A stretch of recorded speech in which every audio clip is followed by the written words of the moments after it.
আর এই উত্তরবঙ্গের দিকেই বিশেষ নজর কেন্দ্রের, কারণ দেশের নিরাপত্তা।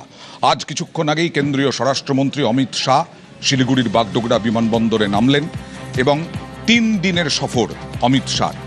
চিকেন স্নেক খুব গুরুত্বপূর্ণ।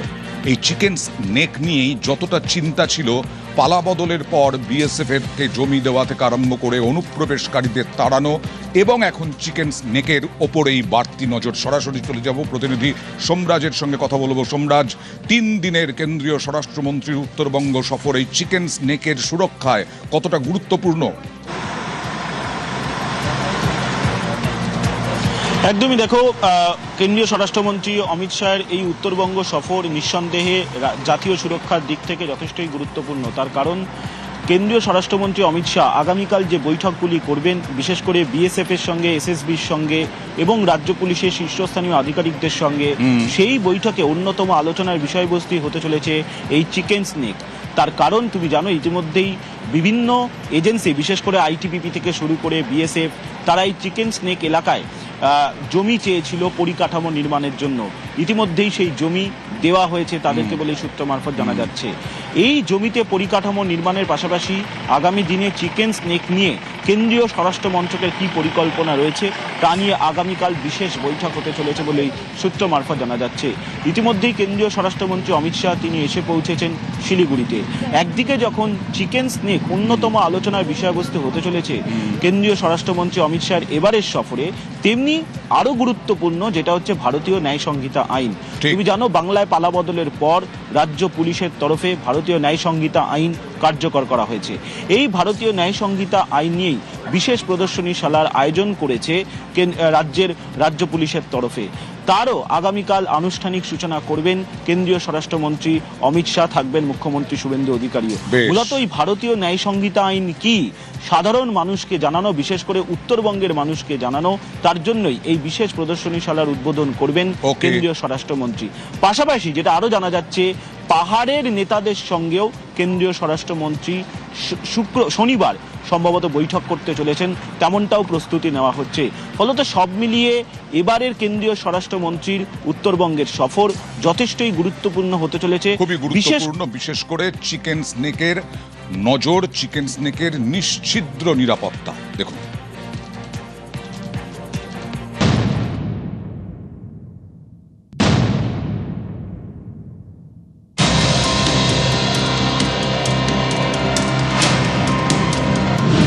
চিকেন স্নেকের সুরক্ষা, জাল নোট, চোরাচালান বন্ধ করা, রাজ্যের প্রথম বিজেপি সরকারের বিভিন্ন প্রকল্পের সূচনা।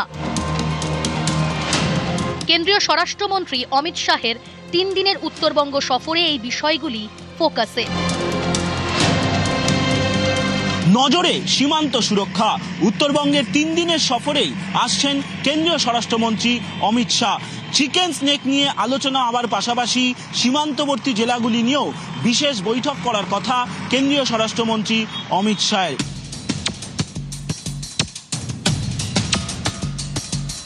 চিকেন স্নেক দেশের নিরাপত্তায় অত্যন্ত গুরুত্বপূর্ণ। চিকেন স্নেক হাতছাড়া হলে গোটা উত্তর পূর্ব ভারত মূল ভূখণ্ড থেকে বিচ্ছিন্ন হয়ে পড়বে। দীর্ঘদিন ধরেই প্রতিবেশী শত্রুদের নজর এই এক চিলতে ভূখণ্ডের দিকে। তাই চিকেন স্নেকের নিরাপত্তায় কোনো ত্রুটি রাখতে চায় না ভারত সরকার। পাশাপাশি অনুপ্রবেশ, জাল নোট ও মাদকের চোরাচালান রুখবার চ্যালেঞ্জ তো আছেই। সীমান্তবর্তী জেলাগুলি থেকে নগদ টাকা পাচার হচ্ছে, তা নিয়েও বিশেষ গুরুত্ব দিতে চাইছে কেন্দ্রীয় সরকার। আর তা নিয়েও বিশেষ বৈঠক করবেন কেন্দ্রীয় স্বরাষ্ট্রমন্ত্রী অমিত শাহ।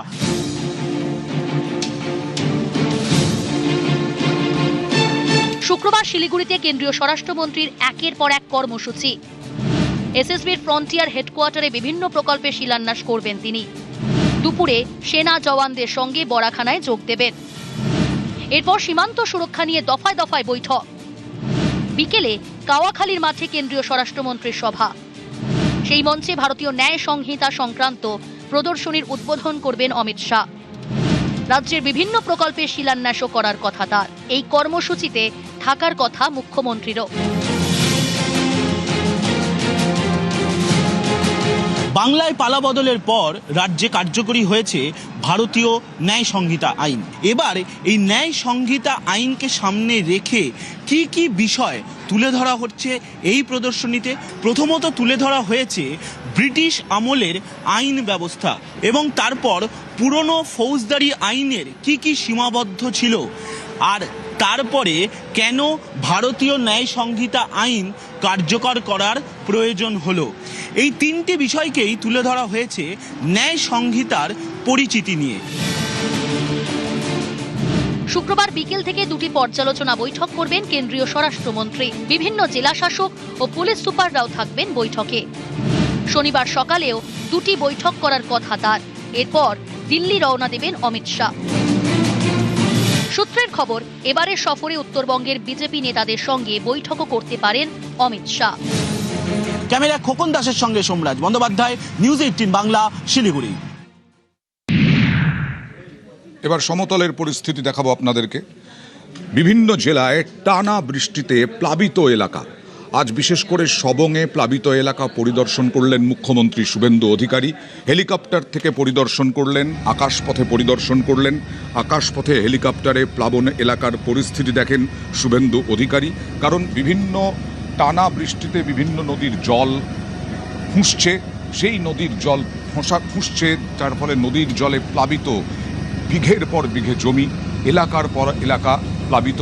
সে আকাশপথে প্লাবন পরিস্থিতি দেখতে মুখ্যমন্ত্রী শুভেন্দু অধিকারী আজ সবংয়ে।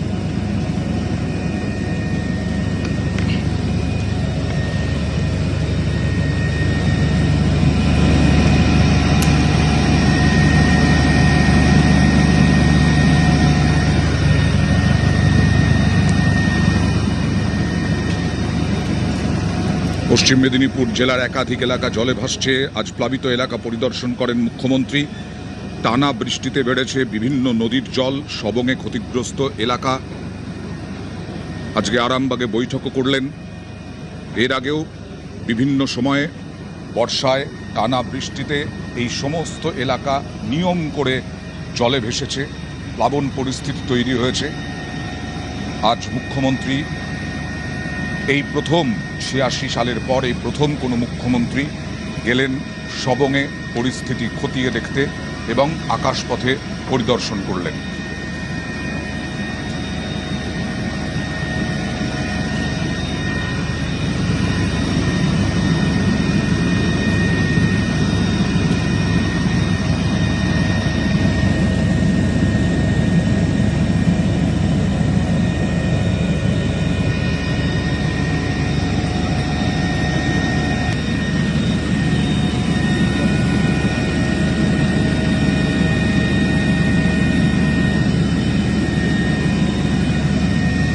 সবং ব্লক এবং ভগবানপুর পটাশপুরের একটা বড় অংশের আমন ধান, ফিশারি, মাদুর, পানের বরজ ক্ষতিগ্রস্ত হয়েছে। 80,000 টাকা দেওয়া হয়েছে, কন্টিনজেন্সির টাকা দেওয়া হয়েছে। প্রশাসন এবং পুলিশ সমান্তরালভাবে রিলিফের কাজ করছে। প্রত্যেকটা যারা রিলিফ সেন্টারে ছিল 5 দিনের রেশন দিয়ে বাড়িতে পাঠানো হয়েছে। এখানে বন্যার কারণে 2 জন মারা গেছে, তাদেরকে আমাদের সিআরএফ থেকে 4 লাখ এবং সিএম রিলিফ ফান্ড থেকে 5 লাখ, 9 লাখ টাকা করে দেওয়ার ব্যবস্থা হয়েছে। আজ থেকে প্রধানমন্ত্রী শস্য বীমা যোজনার ক্যাম্প করা হচ্ছে। ক্ষতিগ্রস্ত পান চাষি, ধান চাষিরা সেখানে নাম লেখাতে পারবেন। মাদুর কাঠিটা ইন্স্যুরেন্স স্কিমের মধ্যে নেই, তাদের জন্য আলাদা কিছু ব্যবস্থা আমি নেওয়ার জন্য নির্দেশ দিয়েছি, সে ব্যবস্থা হবে। মোট 10টা স্নেক বাইটের কেস এসছে, প্রত্যেককে বাঁচিয়ে ফিরিয়ে দিতে পেরেছে। হেলথ ডিপার্টমেন্ট ভালো কাজ করেছে। পিএইচই ওয়াটার পাউচ ডিস্ট্রিবিউশন করেছে। পুলিশকে আলাদা করে টাকা দেওয়া হয়েছে, তারা যাতে জলবন্দী লোকেদের বাড়িতে রেশন এবং 20 লিটারের খাওয়ার জলের জারকিন পৌঁছে দিতে পারে, সে কাজগুলো তারা করছে। আর এই প্লাবন পরিস্থিতি খতিয়ে দেখতে গিয়েই মুখ্যমন্ত্রী শুভেন্দু অধিকারী জানালেন যে 86 সালে জ্যোতি বসু গিয়েছিলেন লাস্ট এই এলাকার প্লাবন পরিস্থিতি খতিয়ে দেখতে। তারপরে এত বছর পরে এই প্রথম শুভেন্দু অধিকারী গেছেন, এই প্রথম কোনো মুখ্যমন্ত্রী গেলেন সবংয়ে প্লাবন পরিস্থিতি খতিয়ে দেখতে।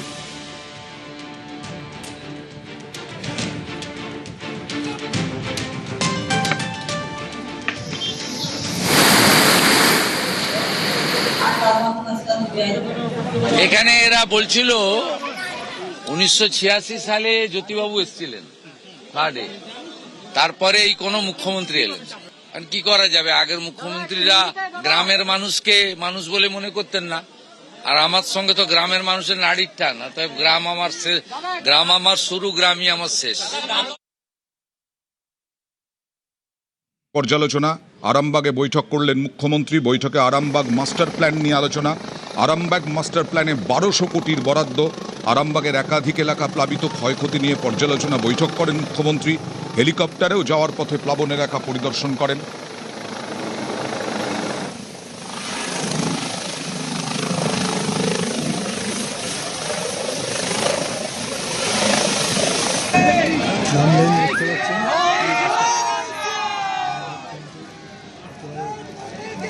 ভয়েস ওভার দেবেন নাকি?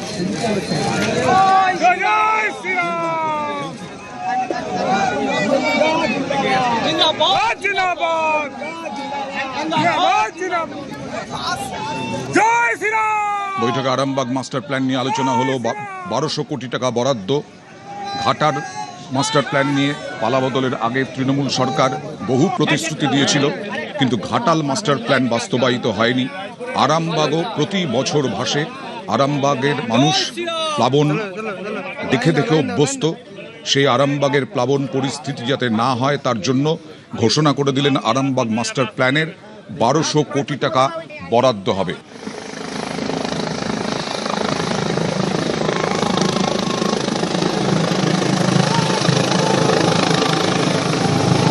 প্লাবন পরিস্থিতিতে যাদের ক্ষতিগ্রস্ত তাদের ত্রাণ বিলি করলেন, তার সঙ্গে সঙ্গে কত ক্ষতিপূরণ, কত অর্থ সাহায্য সে কথাও ঘোষণা করলেন।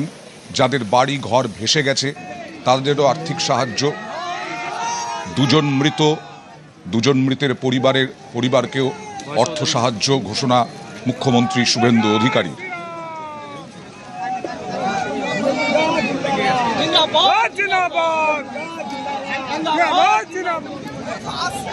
জয় শ্রীরাম।